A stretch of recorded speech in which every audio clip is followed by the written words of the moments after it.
नमस्कार। राजकीय कल्याण कन्या महाविद्यालय सीकर से मैं बब्बल शर्मा।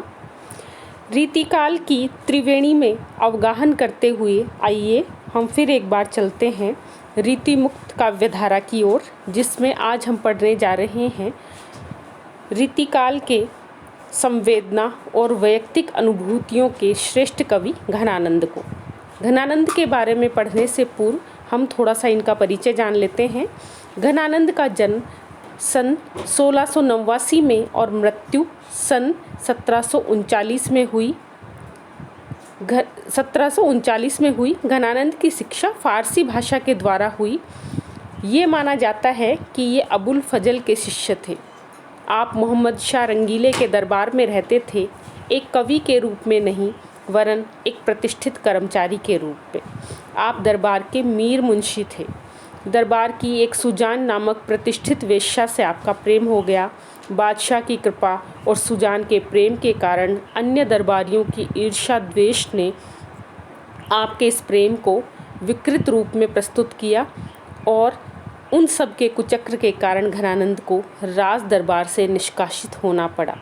राज दरबार से निष्कासित होते समय घनानंद को ये उम्मीद थी कि सुजान मेरे साथ आएगी, लेकिन सुजान ने इनके साथ चलने से मना कर दिया, जिससे इनका जो सुजान के प्रति लौकिक प्रेम था वो कालांतर में धीरे धीरे कृष्ण के अलौकिक प्रेम और भक्ति की ओर मुड़ गया।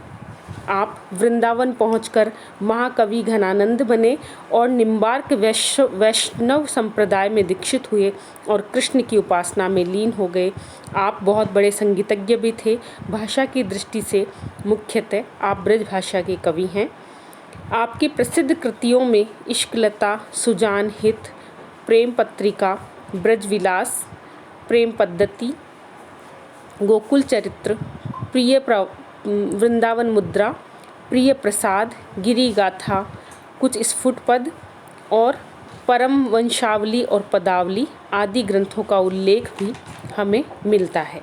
तो आइए अब हम चलते हैं घनानंद के कवित्व और सवैयों का दिग्दर्शन करने हेतु। छवि को सदन मोद मंडित बदन चंद त्रिषित चखनी लाल कब धो दिखाए हो। चटकी लो भेक करे मटकीली भांति सोही मुरली अधर धरे लटकत आए हो। लोचन दुराय कछु मृदु मुस्काए नेह भीनी बतियानी लड़काए बतराए हो। विरह जरत जिए जानी आनी प्राण प्यारे कृपा निधि आनंद को घन बरसाए हो। यहाँ पर कवि घनानंद श्री कृष्ण की भक्ति और श्री कृष्ण के रूप श्रृंगार के प्रति अपने अनन्य भाव को व्यक्त करते हुए कहते हैं कि छवि को सदन, हे प्रियतम, हे श्री कृष्ण, आपका जो मुखमंडल है वो सौंदर्य का सदन है, सौंदर्य के घर के समान परिपूर्ण है। मोद मंडित बदन चंद, बदन अर्थात आपका जो मुख है वो चंद्रमा के समान है। मोद मंडित और प्रसन्नता या आनंद से युक्त है। जिस तरह से चंद्रमा है वो अपनी अमृतमयी चांदनी से चारों तरफ शीतलता फैलाता है, उसी तरह से आपका जो मुखमंडल है वो भी चंद्रमा के समान शीतलता प्रदान करने वाला है, शोभायमान है। त्रिषित चखनी लाल, हे लाल, हे नायक, हे श्री कृष्ण। त्रिषित चखनी, मेरे जो नेत्र हैं, चख अर्थात मेरे जो नेत्र हैं वो त्रिषिति, आपके रूप सौंदर्य का पान करने के लिए, आपके इस सुधामयी इस रूप का पान करने के लिए लालायित हैं, प्यासे हैं। कब धो दिखाए हो, कब आकर आप मुझे अपना रूप दिखाओगे, कब अपने आनंदमयी मुखमंडल के मुझे दर्शन कराओगे। चटकीलो भेक करे मटकीली भांति सोही मुरली अधर धरे लटकत आए हो। हे प्रियतम श्री कृष्ण, चटकीलो भेक करे, आप अनेक चमकदार वस्त्रों को धारण करते हुए, अनेक सुंदर वेशभूषा को धारण करते हुए मटकीली भांति सोही, और मटकती हुई चाल से, अपनी सुंदर चाल से, अपनी मतवाली गति से कब आओगे। मुरली अधर धरे, और अपने अधरों पर, अपने होठों पर मुरली को धारण किए हुए लटकत आए हो। कब आप अपनी सुंदर चाल से आकर और अपनी भाव भंगिमाओं से हमें लाभान्वित करोगे, कब अपने सुंदर रूप से मुझे अपने दर्शनों का लाभ प्रदान करोगे। लोचन दुराय कछु मृदु मुस्काय, नेह भीनी बतियानी लड़काए बतराए हो। हे श्री कृष्ण, लोचन दुराय आकर आप हमें कभी अपनी आँखों से हमें दर्शन दोगे और कभी अपने नेत्रों को छिपाओगे, अर्थात हमारे साथ आप कब लुका छिपी का खेल करोगे।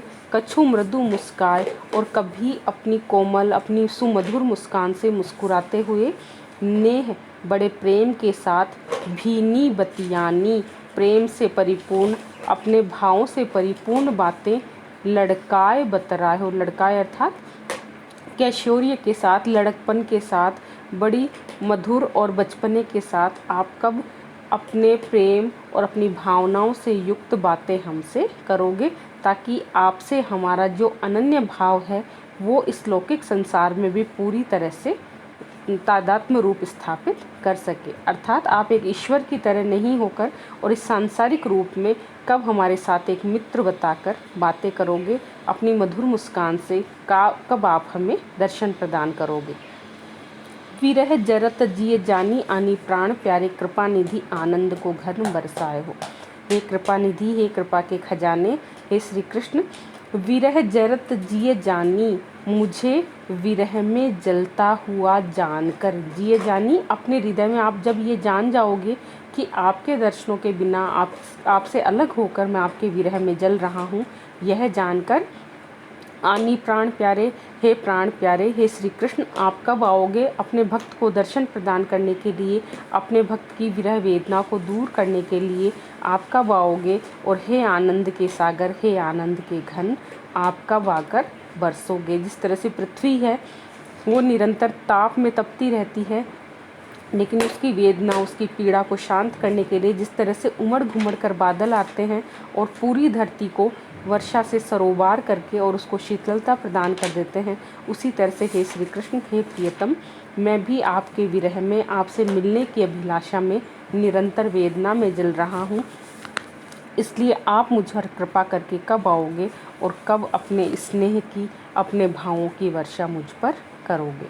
इस तरह से यहाँ पर कवि घनानंद ने श्री कृष्ण के प्रति अपने एकनिष्ठ, अपने अनन्य प्रेम को व्यक्त किया है। इस कवित्व में रूपक अलंकार है, अनुप्रास अलंकार है और कवित्व की भाषा है ब्रज माधुर्य भाव का हमें यहाँ रूप देखने को मिलता है।